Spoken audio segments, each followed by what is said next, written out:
രചന അക്ഷരവേദി മലയാളം കമ്പ്യൂട്ടിങ്ങിനായി പ്രവർത്തിച്ച ആദ്യത്തെ സന്നദ്ധ സംഘടനയാണ് രചന അക്ഷരവേദി.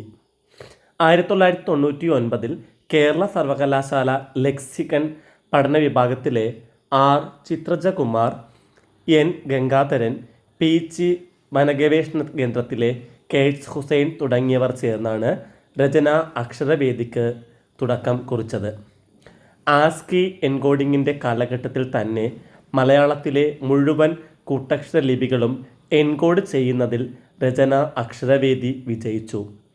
ഈ ലിപികൾ ടൈപ്പ് ചെയ്യാനായി രചന ടെക്സ്റ്റ് എഡിറ്റർ വികസിപ്പിച്ചു. മലയാളത്തിലെ സമഗ്ര ലിപികൾ കമ്പ്യൂട്ടിങ്ങിനായി ഉപയോഗിച്ചു. മലയാള ലിപികളുടെ യൂണിക്കോഡ് എൻകോഡിങ്ങിന് അടിത്തറയൊരുക്കി. മലയാളത്തിലെ ആദ്യത്തെ യൂണിക്കോഡ് ഫോണ്ട് രചന പുറത്തിറക്കുകയുണ്ടായി. മീര എന്നിവയാണ് ആദ്യകാല മലയാളം യൂണിക്കോഡ് ഫോണ്ടുകൾ. ആണവച്ചില്ലുകൾ ഉയർത്തുന്ന സാങ്കേതിക പ്രശ്നങ്ങൾ ചൂണ്ടിക്കാണിച്ചു.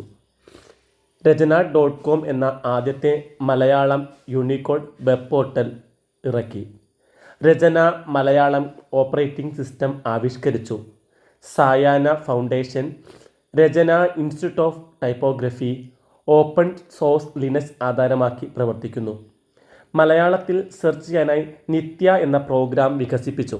ഭരണഭാഷ മലയാളമായപ്പോൾ സർക്കാർ രേഖകൾ അച്ചടിക്കാനായി മീര ഫോണ്ടാണ് ഉപയോഗിക്കുന്നത്.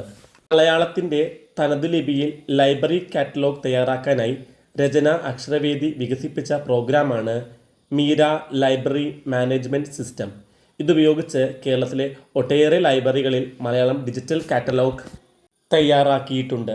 പ്രാചീന കൃതികൾ ഡിജിറ്റലൈസ് ചെയ്ത് സൂക്ഷിക്കുന്നതും മലയാള പുസ്തകങ്ങളുടെ ഈ പ്രസാധനത്തിലും വ്യാപൃതരായിരിക്കുകയാണ് ഇപ്പോൾ രചന അക്ഷരവേദി.